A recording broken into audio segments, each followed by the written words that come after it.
जब केदारनाथ बाबा ने भक्त के लिए 6 महीने को बदला एक रात में। हर हर महादेव। दोस्तों, पौराणिक कथा के अनुसार बहुत समय पहले जब गाड़ियों की सुविधा नहीं थी, तब धनवान लोग बैलगाड़ी या घोड़े का सहारा लिया करते थे, लेकिन गरीब लोगों के लिए पैदल यात्रा करना ही एकमात्र उपाय था। उसी समय गरीब शिव भक्त ने केदारनाथ धाम की यात्रा करने के लिए मन में ठान ली और पैदल यात्रा शुरू कर दी। वो इतना भोला था कि उसे तो केदारनाथ का रास्ता भी नहीं पता था, परंतु उसको ये विश्वास था कि बाबा केदार उसको दर्शन जरूर देंगे। इस तरह लोगों से रास्ता पूछते पूछते वो धीरे धीरे आगे बढ़ने लगा। जय भोले का नाम जपते जपते वो 2 महीने तक लगातार चलता रहा और फिर 2 महीने बाद अंत में जैसे तैसे केदारनाथ मंदिर के पास पहुंच ही गया। लेकिन वहां पहुंचकर उसने देखा कि चारों तरफ सन्नाटा छाया हुआ है, वो मंदिर भी बंद पड़ा है और साथ ही भारी मात्रा में बर्फ की बरसात हो रही है। ये सब देखकर उसके मन में सैकड़ों सवाल उठने लगे। सभी सवालों के साथ वो मंदिर की तरफ बढ़ने लगा। तभी उसे एक उम्मीद की रोशनी दिखाई दी। उसने देखा कि मंदिर के पंडित जी पूजा करने के बाद मंदिर का दरवाजा बंद करके अपने घर को जा रहे थे। फिर क्या था? उसने कांपती आवाज में कहा, पंडित जी, मैं बाबा शिव के दर्शन करना चाहता हूँ। कब होंगे मुझे मेरे प्रभु के दर्शन? उन्होंने उससे बताया कि मंदिर का दरवाजा अब 6 महीने के लिए बंद हो गया है और अब 6 महीने के पहले मंदिर का दरवाजा नहीं खुलेगा। ये सुनकर शिव भक्त के पैरों के नीचे से जमीन खिसक गई। आप भी सोच रहे होंगे ऐसा क्यों? भक्त द्वारा कारण पूछने पर पंडित जी ने बताया कि केदारनाथ मंदिर साल में सिर्फ 6 महीने के लिए ही खुलता है और बाकी के 6 महीने बंद रहता है। ये नवंबर में दीपावली के बाद भाई दूज के दिन बंद हो जाता है, क्योंकि इस समय वहाँ बहुत अधिक बर्फ गिरने के कारण मंदिर बर्फ से ढक जाता है। ऐसे में यहाँ जाना खतरे से खाली नहीं होता। इसीलिए अप्रैल के महीने में अक्षय तृतीया के दिन मंदिर के पट खोले जाते हैं और बाबा केदार अपने भक्तों को दर्शन देते हैं। ये सुनकर शिव भक्त के होश उड़ गए। आंसुओं से उसका गला भर गया और वो वहीं फूट फूट कर रोने लगा। थोड़ी देर तक तो वो कुछ भी नहीं बोल सका, लेकिन जैसे तैसे उसने कहा, पंडित जी, मैं 2 महीने से पैदल चलकर बहुत दूर से आया हूँ। मैं बहुत गरीब हूँ।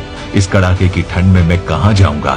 आप सिर्फ मुझे एक बार मेरे भोले बाबा के दर्शन करने दो। लेकिन पंडित जी कहाँ उसकी बात सुनने वाले थे। हाँ, अगर उस गरीब भक्त की जगह कोई अमीर आदमी होता तो शायद वो मान भी जाते।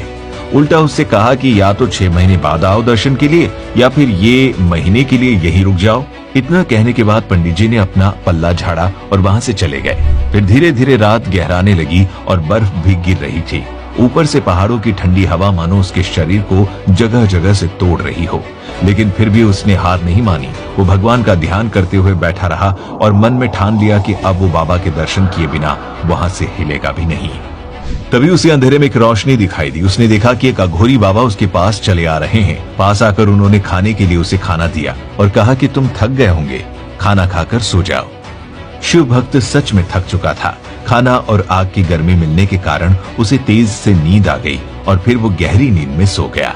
जैसे ही सुबह उसकी नींद खुली तो वो चारों तरफ लगातार देखता ही रह गया, क्योंकि जो उसने देखा वो किसी चमत्कार से कम नहीं था। उसने देखा कि दूर दूर तक कहीं भी बर्फ नहीं दिखाई दे रही है और न ही उसे ठंड लग रही थी। वो सोचने लगा कि अचानक ये क्या हुआ और फिर उस अघोरी बाबा को इधर उधर ढूंढने लगा, लेकिन जब वो नहीं मिले तो अंत में हार कर वो मंदिर के पास ही बैठ गया। तभी उसकी नजर मंदिर के पंडित जी पर पड़ी, जो अपने सेवकों के साथ उसकी तरफ ही आ रहे थे। जैसे ही वो आगे बढ़ने वाले थे, शिव भक्त ने उनसे पूछा कि क्या मंदिर का दरवाजा आज ही खुलेगा? तब उन्होंने तुरंत कहा, जी हाँ, आज 6 महीने की ठंड के बाद अक्षय तृतीया के शुभ दिन मंदिर के पट खोले जाएंगे। वो अभी भी उस शिव भक्त को नहीं पहचान पाए थे। तब उसने कहा, महाराज, आपने तो कल ही कहा था कि 6 महीने से पहले मंदिर नहीं खुलेगा, तो फिर आज ये सब मैं समझा नहीं। तब उन्हें धीरे धीरे सारी बात एक के बाद एक याद आ गई, लेकिन उनका कहना था कि ये बात 6 महीने पहले की थी, परंतु शिव भक्त ये मानने को तैयार ही नहीं था।